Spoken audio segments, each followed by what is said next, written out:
உமையக்குருவின் இதய சீடன். ஒரு பயணம் தொடர்கிறது. தத்தாத்ரேயர் அவதூதர்களின் கடவுள். என் முந்தைய நூலில் சிரிடி சாய்பாபாவின் உத்தரவுப்படி தத்தாத்ரேயருடன் தொடர்புள்ள பல இடங்களுக்கு எவ்வாறு பயணம் செய்தேன் என்று விளக்கியிருந்தேன். தத்தாத்ரேயரின் இரண்டாவது அவதாரமான ஸ்ரீ பாதவல்லபாரின் பிறந்த ஊரான ஆந்திராவில் உள்ள பீதாபுரத்தில் ஆரம்பித்தேன். அடுத்ததாக கோலாப்பூர் அருகே உள்ள நர்சோபாவாடிக்கு சென்றேன். கிருஷ்ணா நதியும் பஞ்சகங்கா நதியும் சங்கமிக்கும் இடத்தில் உள்ள சிறிய அழகிய ஊர்தான் நர்சோபாவாடி. தத்தாத்ரேயரின் மூன்றாவது அவதாரமாக கருதப்படும் தசநாமி வழிவகையை சேர்ந்த துறவியான சுவாமி நரசிம்ஹ சரஸ்வதியின் பெயரிலிருந்து இந்த ஊருக்கு இப்பெயர் வந்தது. நாம் மேலே செல்லும் முன் தத்தாத்ரேயர் பற்றி சில வார்த்தைகள் கூறுவது தகும். பாரம்பரியப்படி பண்டைக்கால முனிவர் அத்ரியும் அவரது மனைவி அனுஷியாவும் சிங்கமலையில் வெகுகாலம் தவம் செய்து வந்தனர். அத்ரிக்கு இனப்பெருக்கத்தில் விருப்பம் இல்லாததால் அவர்களுக்கு வாரிசு இல்லை. அத்ரி ஓர் மகா யோகியும் முனிவரும் ஆவார். அவர் மட்டுமல்ல, அவர் மனைவி அனுஷியாவும் சக்தி வாய்ந்த யோகினி. மக்கள் அவர்களிடம் ஆசை பெறுவதற்கு பெரும் திரளாக வருவர்.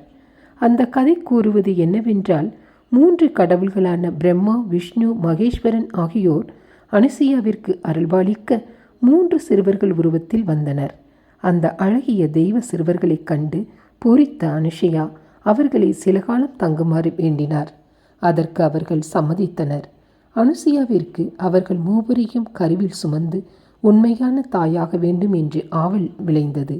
அவரது பக்தியில் உருகிய மூவரும் ஒன்றாக ஐக்கியமாகி அவள் கருவில் புகுந்தனர். அதனால் தத்தாத்ரேயர் பிறந்தார். அவர் 3 தெய்வங்களின் ஒருமித்த உருவாக பார்க்கப்படுகின்றார். முக்கியமாக சமுதாய நடத்தை பற்றி கவலைப்படாமல் தெய்வீகத்தில் மூழ்கி திளைக்கும் அவதூதர்கள், பெரும் முனிவர்கள் மற்றும் யோகிகளுக்கு தத்தாத்ரேயர் தான் ரட்சிக்கும் தெய்வம். அவர்களில் பெரும்பாலானோர் சமுதாய வழக்கங்களை மறந்து நிர்வாணமாக சுற்றித் திரிவர். இந்தியாவின் மற்ற மாநிலங்களை விட மகாராஷ்டிராவில் தத்தாத்ரேயர் என்ற பெயர் ஆழ்ந்த பக்தியை கிளத்தல செய்கின்றது.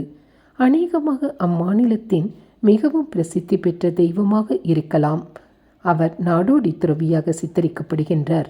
சில இடங்களில் பிரம்மா, விஷ்ணு, மகேஸ்வரன் ஆகியோரை குறிக்கும் வண்ணம் 3 தலைகளுடனும் ஒரு வெள்ளை பசு உடன் வர பல தெரு நாய்கள் பின்தொடர சித்தரிக்கப்படுகின்றார்.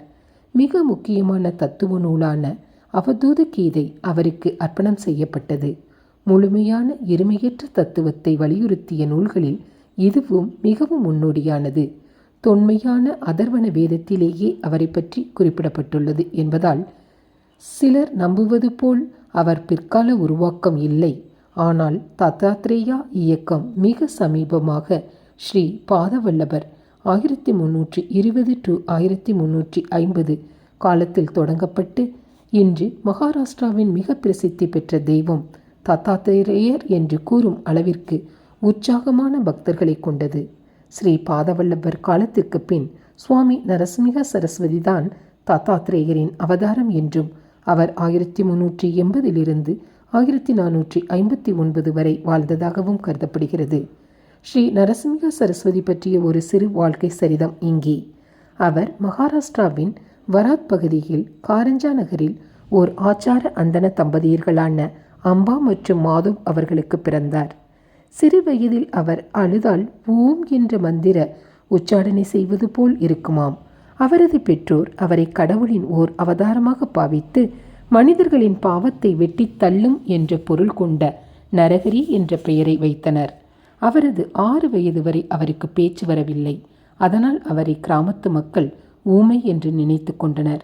அவர் சொன்ன ஒரே வார்த்தை ஓம். அவர் 7 வயதை அடைந்தவுடன் உபநயன சடங்கை செய்து காயத்ரி மந்திரத்தை கற்பிக்க நேரம் வந்தது.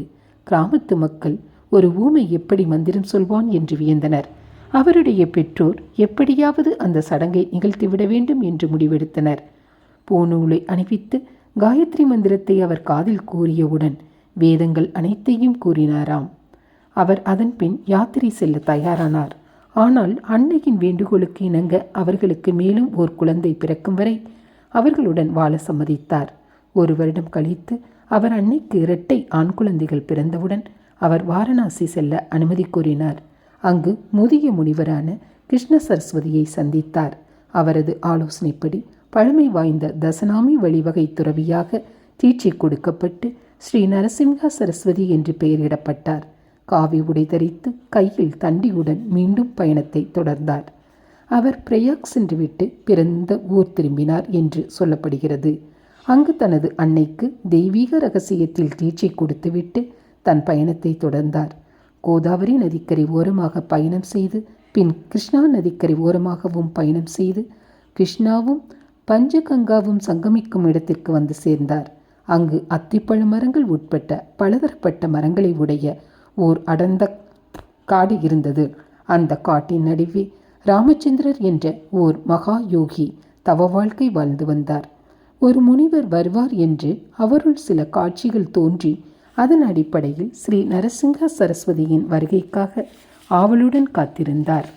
ஸ்ரீ நரசிங்க சரஸ்வதி காட்டிற்குள் வந்து ராமச்சந்திர யோகி முன் நின்ற பொழுது அவரை அடையாளம் கண்டுகொண்ட ராமச்சந்திரா யோகி ஸ்ரீ நரசிங்க சரஸ்வதிக்கு தன் இருக்கையை வழங்கினார். அதை ஏற்றுக்கொண்ட அந்த மகா யோகி அத்திப்பழ மரத்தடியில் தங்கினார்.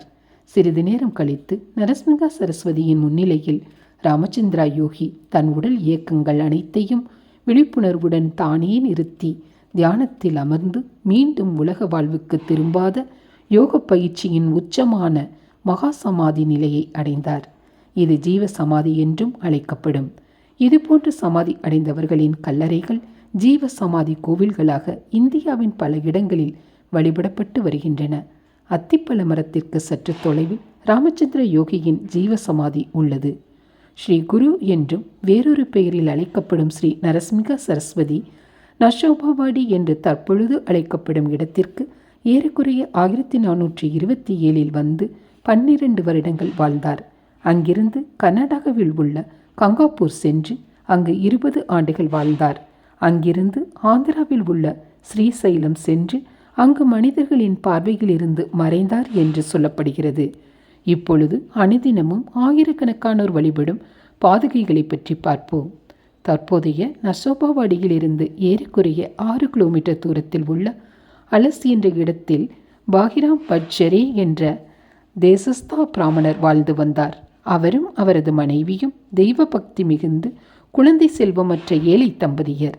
எளிய வாழ்க்கை வாழ்ந்து வந்தனர். பாகிராம் பட் கல்வி கற்பிக்கவும் கிராமத்து தெய்வங்களுக்கு வழிபாட்டு சடங்குகள் செய்யவும் அருகில் இருந்த கிராமங்களுக்கு நடந்து சென்று வருவார். கிருஷ்ணா நதியின் கிழக்கு கரையில் ஒரு கருங்கல் பாலத்தில் இன்றும் கூட உள்ள பாதச்சுவடுகள் ஸ்ரீ நரசிம்ஹ சரஸ்வதியின் பாதச்சுவடுகள் என்று சொல்லப்படுகின்றன.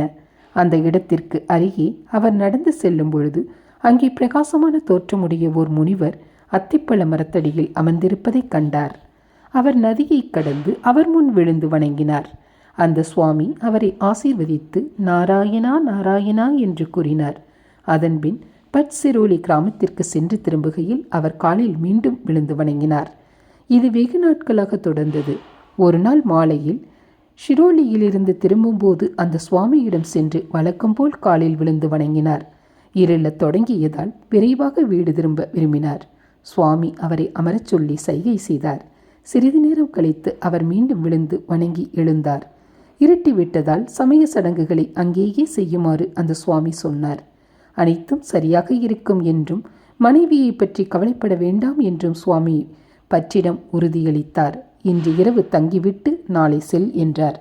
அடுத்த நாள் காலையில் அந்த பிராமணரை அவர் வீட்டிற்கு சென்று அவர் மனைவியுடன் பேசி அவர்கள் உறைவிடத்தை அந்த அடும்பர் வனம் என்று அழைக்கப்பட்ட அத்திப்பழ மரக்காட்டிற்கு நிரந்தரமாக மாற்ற அறிவுறுத்தப்பட்டது.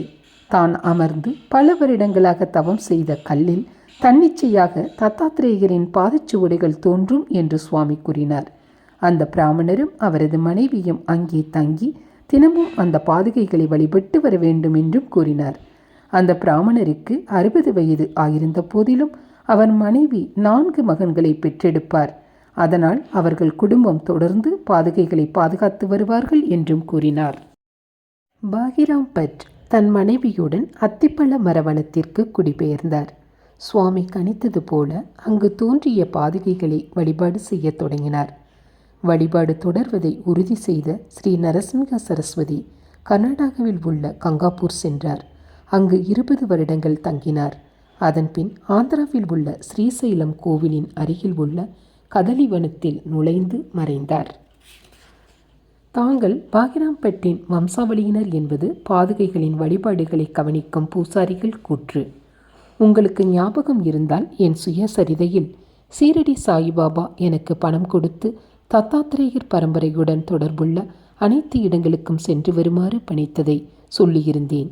அந்த இடங்களில் ஒன்றுதான் நஷோபாவாடி. பேருந்தில் இருந்து இறங்கி தங்குவதற்கு சிறு அறையை எடுத்தேன். அது ஒரு மாலை பொழுது.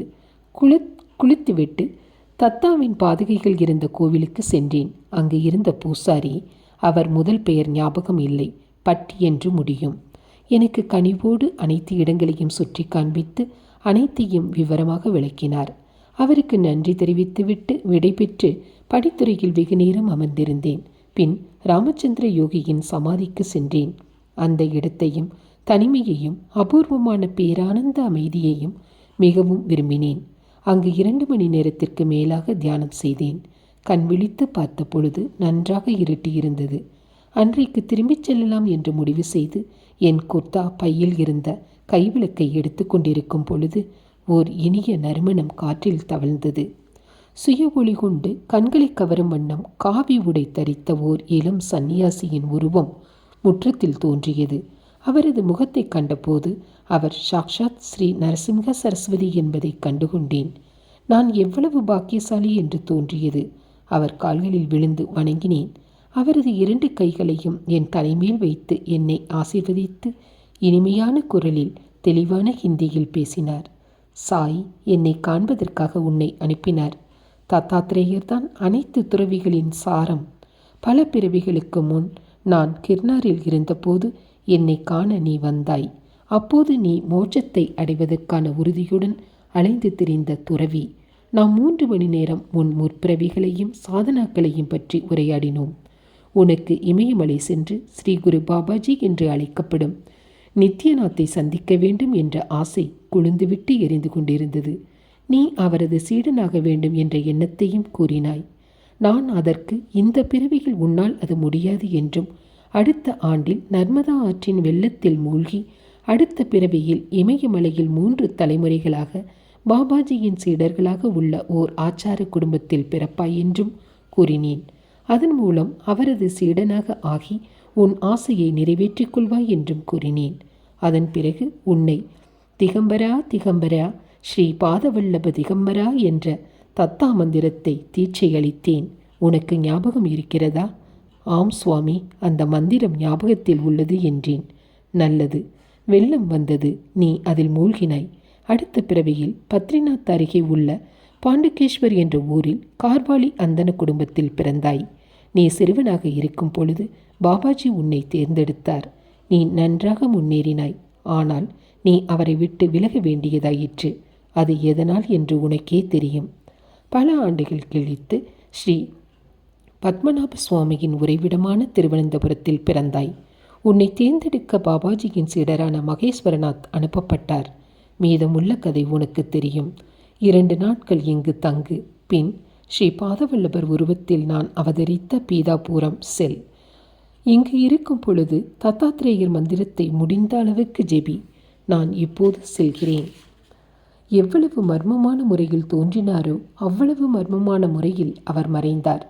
நான் என் அறைக்கு திரும்ப நடந்து வந்தேன். நீண்ட பேருந்து பயண களைப்பினால் உடனடியாக உறங்கிவிட்டேன். நான் அங்கு 2 நாட்கள் தங்கி பின் பீதாபுரம் சென்றேன்.